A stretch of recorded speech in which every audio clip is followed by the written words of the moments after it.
Yang masih bersama kami, pemirsa di obrolan Karebo, kita masih membahas mengenai revisi Undang-Undang KPK yang disahkan oleh DPR. Ini apakah memang akan kira-kira ke depannya memunculkan tindakan gugatan begitu? Bisa sampai ke judicial review kah atau bagaimana? Iya. Jadi terkait undang-undang ya, jadi undang-undang KPK yang sudah disahkan tadi, ini memang yang jadi soal dari sisi kalau umpamanya mau diuji. Apakah dia kemudian bisa diuji ke MK, judicial review atau bagaimana? Nah, untuk sampai detik ini kami dengan teman-teman juga, teman-teman jaringan di Jakarta, kita masih sementara koordinasi, karena memang agak susah Mbak ya. Jadi susahnya di wilayah bahwa ini batu ujinya kemana? Nah ini yang jadi soal juga sebenarnya. Berbeda ketika umpamanya kemarin ini pernah diuji beberapa pasal mengenai penyadapan, karena umpamanya ada hak privasi di situ yang kemudian terganggu, hak asasi manusia yang terganggu. Nah ini yang jadi soal adalah justru semua pasal-pasalnya sudah memang diatur sedemikian rupa sehingga batu ujinya tidak bisa. Ini batu ujinya lari kemana? Dan mungkin umpamanya batu ujinya lari ke samping, tidak bisa. Apakah memang tidak ada batu ujinya? Atau nah, sampai detik ini kita belum bisa dapatkan untuk batu ujinya bahwa undang-undang ini kemudian ada batu ujinya di konstitusi. Nah ini yang jadi soal. Tidak bisa kemudian kita mengandalkan putusan MK bahwa ada putusan MK sebelumnya. Tidak bisa. Karena ya kalau umpamanya mau menguji undang-undang ya harus jadi di atasnya. Artinya belum memungkinkan untuk adanya tindakan gugatan? Belum. Sampai detik ini kita belum mendapatkan celah itu dari teman-teman juga. Kita belum bisa mendapatkan. Makanya sebenarnya kenapa kita ya beberapa hari ini memang tenaga kita diporsir juga. Sampai-sampai umpamanya kita inisiasi dengan teman-teman dosen sampai kita ngumpul sekitaran 2.000 lebih lintas. Itu sekitar 21 perguruan tinggi se-Indonesia kemudian mendorong supaya ditolak karena memang kita takutkan adalah ketika ini jadi disahkan ini sangat berbahaya sekali sebenarnya. Ini sangat berbahaya sekali. Kita masih bingung karena ini berbicara mengenai hukum acara, lebih banyak wilayah situ yang diserang. Ya, lebih banyak di wilayah situ yang diserang karena ini bukan undang-undang tipikor, ini undang-undang lembaganya yang kemudian yang diganggu sehingga agak susah memang. Nah, kemudian tadi memang agak menarik juga yang Pak Rimba ya. Pak Rimba juga umpamanya sempat sebutkan tadi bahwa ini kok kesannya sangat terburu-buru sekali. Memang kalau kita lihat ya KPK ini sebenarnya masih ada waktu ini. Ini sampai akhir November sekitar Desember. Ini masih ada waktu untuk itu. Nah, makanya wajar ketika masyarakat bertanya, loh kok umpamanya terlalu cepat. Pertanyaannya kok harus dia menunggu? Sambil menunggu dia minum-minum teh dulu, minum-minum kopi dulu yang anggota DPR tadi. Ini kan lucu juga ini. Nah, jadi kita berharapnya, ya ini kan resnya panjang. Sama umpamanya dengan waktu yang diberikan oleh Jokowi masih panjang sebenarnya. Jadi tidak usah terlalu terburu-buru, kecuali umpamanya memang ada sesuatu hal. Ya, ini bukan kondisi yang luar biasa kayak bagaimana sehingga harus memaksakan. Ini adalah justru sebaliknya kondisi darurat korupsi yang sangat luar biasa sebenarnya sehingga harus dikuatkan. Nah itu yang harus dipikir. Saya bingung juga loh kok dipaksakan dan memang kita melihat memang arahnya adalah di wilayah situ Mbak. Jadi bagaimana supaya masa bakti yang sekarang anggota DPR yang sekarang itu harus ketuk palu segera. Memang banyak kepentingan betul. Kalau kita berbicara kepentingan banyak sekali. Kabinet belum disusun Pak. Betul. Kabinet belum disusun, orang masih bisa berbicara soal pembagian-pembagian. Oke, kalau mungkin berbicara mengenai koalisi oposisi, kalau kita kajiannya ke sana, dua-duanya ini adalah kalau kita mau jujur, mereka ini adalah orang-orang yang biasa ditangkapi kader-kadernya. Sama aja. Ya, ditangkapi kader-kadernya oleh KPK sehingga dalam kondisi tertentu kebetulan dia bertemu dalam titik yang sama saat ini. Berkoalisi lah mereka. Koalisinya adalah bagaimana kemudian menghancurkan KPK. Nah, sekarang tinggal harapan kita adalah ya seperti kita ini. Ya tinggal rakyat yang Indonesia yang kemudian yang bisa mendorong, bisa mengawal ke depan. Ini akan sangat berbahaya sekali kalau umpamanya modelnya seperti ini semua maunya. Nah, memang di undang-undang juga di Undang-Undang Nomor 12 Tahun 2011 ini yang jadi soal. Karena di undang-undang tersebut kemudian tidak mengatur juga persoalan quorumnya. Berapa sih jumlah quorumnya? Sehingga ketika dia disetujui oleh DPR dengan presiden selesai sudah. Artinya satu orang pun mungkin yang menyetujui. Nah ini jadi persoalan karena di situ cuma disebutkan bahwa harus melalui musyawarah. Ketika tidak bisa musyawarah maka harus voting. Nah votingnya di situ tidak disebutkan bahwa harus sekian jumlahnya. Tidak ada. Nah, tetapi lucunya di pasal di belakang menyebutkan bahwa harus ada peran serta masyarakat. Nah ini yang rancu. Kita sudah setengah mati, peran serta masyarakat sudah kita cantumkan semua ini yang melemahkan apa segala macam. Kenapa kami kemudian menolak? Harusnya itu yang menjadi dasar mereka untuk bergerak, pertimbangan mereka. Tetapi justru mereka ya tiba-tiba tadi juga langsung tiba-tiba juga. Iya. Tiba-tiba langsung mensahkan. Pertanyaannya apakah presiden masih bisa bersikap? Sudah tidak bisa lagi. Nah, ini konsekuensinya. Karena apa? Mereka sudah menyetujui. Sudah menyetujui sehingga apa? Ketika umpamanya dia mau tidak mau bertanda tangan, ada jangka waktunya. Ketika tidak mau bertanda atau bertanda tangan pun itu tetap akan berlaku. Itu sah. Nah, ini yang jadi soal Karena sebenarnya. tidak diatur. Nah, belum lagi Mbak harus diingat juga ada pasal yang sangat berbahaya bagi saya lihat bahwa mengenai bagaimana yang sementara berproses.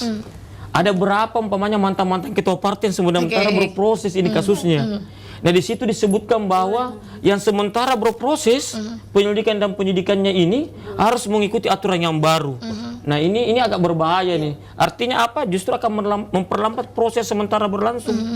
Dia tidak memberikan jeda umpamanya jangka waktu bahwa yang sementara berproses itu diberikan jangka waktu umpamanya apakah 2 tahun. Iya. Ketika umpamanya sudah baru mengikuti peraturan. Karena banyak undang-undang sistem pengampinan anak dia seperti itu menyatakan bahwa ya nanti sekitar 4-6 tahun ke depan baru bisa. karena masih ada banyak yang harus disesuaikan. Artinya apa? Kenapa ini juga tidak kalau umpamanya? Karena ya mau tidak mau ini sudah disahkan. Sehingga ya kita juga tinggal sekarang ini adalah bagaimana proses mengawal. Optimis itu paling penting sekali. Optimis itu harus kita optimis. Terlepas kemudian sudah mulai banyak pelemahan-pelemahan yang terjadi. Ya, pengkhianatan reformasi sudah sangat luar biasa sekali. Pokoknya saat ini saya melihat bahwa ya oligarki semakin menguat saat ini. Sangat menguat sekali dan semua banyak kepentingannya. Kenapa banyak kepentingannya? Karena tidak bisa dipungkiri KPK sekarang dulu mungkin sudah masuk ke wilayah politik, sekarang sudah masuk ke korupsi sumber daya alam. Korupsi sumber daya alam paling banyak. Dan sudah menjadi rahasia publik. Kalau orang yang nonton mungkin Sekilar kemarin itu sudah paham betul bagaimana cengkraman ya penguasa saat ini tuh memiliki banyak saham-saham iup-iup yang kemudian sudah mulai masuk diintervensi oleh KPK.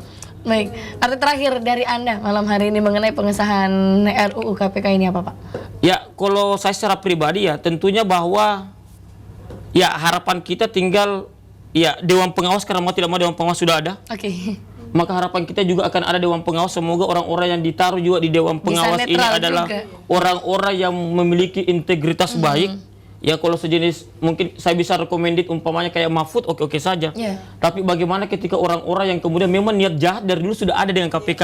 Nah, ini yang berbahaya. Ini tidak bakalan netral ini. Karena harapan kita tinggal di situ sebenarnya. Kemudian bagaimana memikirkan nasib teman-teman juga yang umpamanya yang ada di KPK. Karena tidak semuanya adalah ASN, itu juga harus dipikirkan bersama. Dan mereka juga menangani banyak sekali yang mereka lakukan di lapangan. Salah satunya umpamanya berkoordinasi dengan Mbak Ira umpamanya dalam hal kerja-kerja pencegahan. Dan harus ya disterilkan juga pikiran kita bahwa pencegahan itu sebenarnya itu adalah kerja-kerja sunyi memang.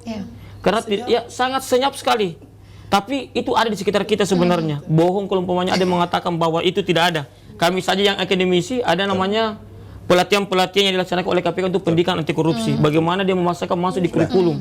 Bagaimana memperbaiki generasi bangsa ini. Teman-teman SPAK dari SD itu sudah dididik. Ya, artinya apa? Bahwa pola-pola pencegahan itu sudah masif sebenarnya. Tetapi ya sekali lagi itu cuma modus saja bahwa untuk pencegahan, tapi nyatanya di dalam yang mengamputasi sebenarnya. Itu saja. Baik, Mbak Ira, artinya apa yang harus dilakukan pemerintah begitu ke depannya, walaupun mungkin masyarakat sudah katakanlah kecewa begitu dengan keputusan yang diambil saat ini. Iya. Kalau kami sendiri dari agen Saya Perempuan Anti Korupsi memang berharap bahwa upaya-upaya pencegahan korupsi ini sendiri lebih masif lagi, karena seperti yang disampaikan Pak Jupri bahwa Dewan Pengawas sudah ada, sudah disahkan juga, maka upaya terakhir yang kita bisa lakukan adalah bagaimana kita berharap bahwa orang-orang yang akan terlibat di dalamnya memang punya semangat pemberantasan korupsi yang memang benar-benar serius seperti itu.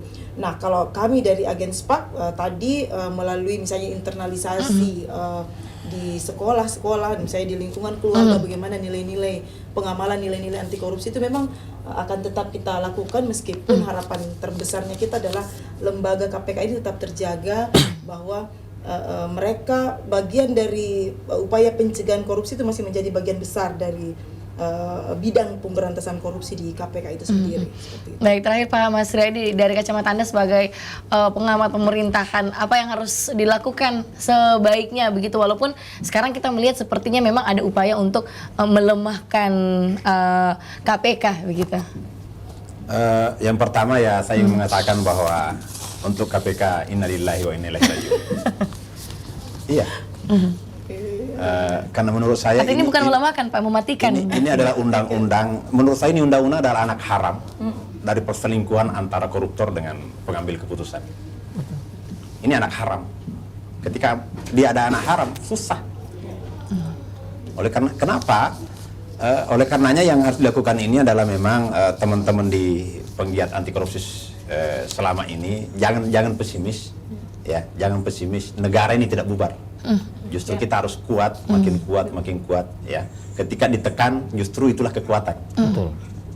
Ya, jangan kita takut ditekan, karena ketika kita ditekan maka disitulah kekuatan akan terkumpul, akan bersatu untuk membongkar kekuasaan yang sesungguhnya merugikan rakyat.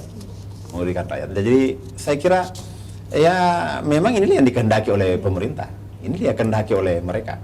Ya, padahal bayangkan ini peristiwa luar biasa, pengesahan undang-undang yang sangat kilat, ya. Ini lebih cepat dari Perpu. Kenapa tidak sekalian presiden saya yang diminta untuk buat Perpu untuk kalau toh seperti ini. Apalagi kalau berlaku, mana ada undang-undang bisa berlaku surut. Itu bahaya itu. Dengan membuat undang-undang berlaku surut, bahaya. Bayangkan kalau nanti ada undang-undang lagi berikutnya tentang investasi berlaku surut. Bahaya itu. Itu kan melanggar asas hukum sebenarnya kalau berlaku surut. Baik. Nggak boleh. Yang sudah ditetapkan hari ini tetap berlaku untuk undang-undang yang lama. Iya. Dan semua undang-undang itu ada masa jeda, ada masa bagaimana diberlakukan secara efektif. Iya. Semua. Misalnya di pendidikan, luar biasa banyaknya undang-undang di situ. Undang-undang nomor 12 tahun 2012 itu 10 tahun baru dinyatakan berlaku efektif. Baik. Tiba-tiba malah berlaku Langsung ya Pak. surut. Dengan perkara-perkara yang sementara Ya, ini berjalan. makanya saya mengatakan ya, dengan undang-undang ini saya sampaikan belasungkawa terhadap lembaga KPK. PAT kedepannya kita tinggal menunggu saja setelah pengesahan ini apakah masih bisa memberantas korupsi dengan sesuai harapan kita atau tidak. Ya, yang bisa diberantas yang kecil-kecil lah. Terima kasih banyak 3 tamu saya malam hari ini, Pak Jupri, Mbak Ira, dan juga Pak Mas Riyadi Patu sudah hadir. Terima kasih, Pak. Demikian obrolan Karebosi kita, pemirsa di rumah, dan jangan kemana-mana. Selebes malam sesaat lagi hadir menemani Anda. Saya Tirsa Ivana pamit, sampai jumpa.